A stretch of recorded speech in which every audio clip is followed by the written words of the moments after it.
கிறிஸ்துவுக்குள் அன்பானவர்களே, ஆண்டவரும் இரட்சகருமாகிய இயேசு கிறிஸ்துவின் இணையத்த இன்ப நாமத்தில் அன்பின் வாழ்த்துக்கள். நாம் தொடர்ச்சியாக இந்த வாரத்தில் விதையை குறித்து நாங்கள் தியானிக்க போகிறோம். பிளான்ட் ஆஃப் சீட்ஸ், அதாவது விதை. நாம் எப்படிப்பட்ட விதையாக இருக்கிறோம், ஆண்டவர் நம்மளை எப்படிப்பட்ட விதையாக எதிர்பார்க்கிறார் என்ற கேள்விகளுக்கு இந்த வாரத்தில் நாங்கள் பதிலளிக்க போகிறோம்.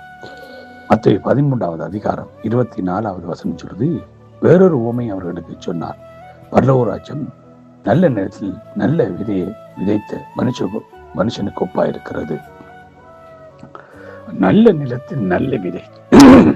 நாம் எப்படிப்பட்ட விதையா இருக்கிறோம்? ஆண்டவர் எப்படிப்பட்ட விதையா இருக்கும்படி நம்மளை தெரிந்து கொண்டிருக்கிறார். நாம் ஒவ்வொருவரும் ஒரு நல்ல விதையா இருக்க வேண்டும் என்பதுதான் ஆண்டவருடைய எதிர்பார்ப்பு.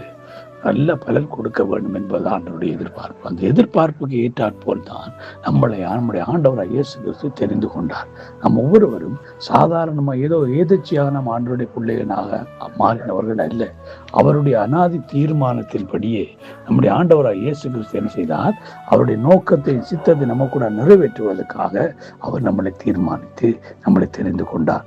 நாங்கள் பார்க்கிறோம், எபேசியர் 1ஆம் அதிகாரம் 12வது வசனம் சொல்லுது, தமது சித்தத்தின் ஆலோசனைக்கு தக்கதாக எல்லாவற்றையும் நடப்பிக்கிற அவருடைய தீர்மானத்தின்படியே நாங்கள் முன்குறிக்கப்பட்டு கிறிஸ்துவுக்குள் அவருடைய சுதந்திரராகும்படி தெரிந்து கொள்ளப்பட்டோம். ஆமென். நாம் அப்படி அவருடைய தீர்மானத்தின்படி முன்குறிக்கப்பட்டிருக்கிறோம். அல்லேலூயா. எங்களை குறித்த ஒரு மிகப்பெரிய நோக்கம் அவருக்கு இருந்தபடினாலதான் அவர் எங்களை முன்குறித்து கிறிஸ்து இயேசுவுக்குள் என்ன செஞ்சிருக்கிறாரா? சுதந்திரமாகபடி எங்களை தெரிந்து கொண்டார். அல்லேலூயா. நாம கிறிஸ்து இயேசுவுக்குள்ளாக தெரிவு செய்யப்பட்ட நல்ல விதையா இருக்கிறோம். பாருங்க, ஒரு விவசாயி அவன் தன்னுடைய ஒரு நல்ல விவசாயி ஒரு நல்ல நிலத்துல அவன் ஒரு நல்ல விதையை நடணும் என்று சொன்னா அவன் அந்த விதையை தேடுவான்.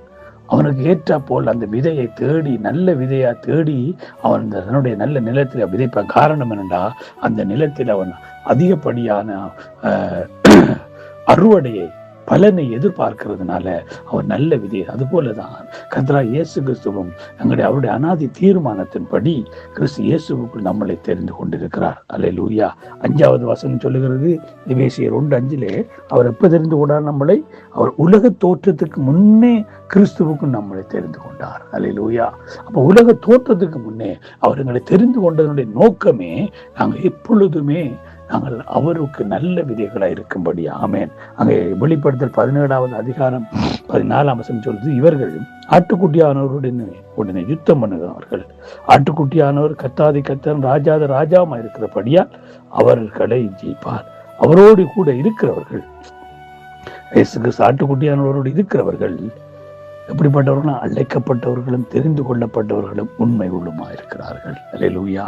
இன்றைக்கு நம்ம ஆட்டுக்குட்டியானவரோடு இருக்கிற பிள்ளைகளாக நல்ல விதைகளாக நம்ம இருக்க வேண்டும் என்று சொன்ன, அப்படி அவரால் அழைக்கப்பட்டவர்கள் தெரிந்து கொள்ளப்பட்டவர்கள் மாத்திரமல்ல, அவருக்கு உண்மை உள்ளவர்களுமானவர்கள் தான் அவரோடு இருப்பார்கள். அப்ப இன்றைக்கு நீங்களும் நானும் எப்படிப்பட்டவர்களாக இருக்கிறோம்?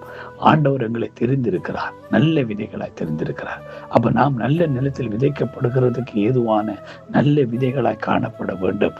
அவரோடு கூட இருக்கிற நாம அழைக்கப்பட்டவர்களாய் தெரிந்து கொள்ளப்பட்டவர்களாய் உண்மை உள்ளவர்களாய் நம்ம இருக்கும் பொழுது நிச்சயமாகவே கர்த்தர் நம்மளை நல்ல விதையாய் பலன் கொடுக்கிறவர்களாய் மாற்றுவார். கர்த்தர் தாமே அப்படிப்பட்ட கிருபையை ஒவ்வொருவருக்கும் தந்தருள்வாராக. God bless you all.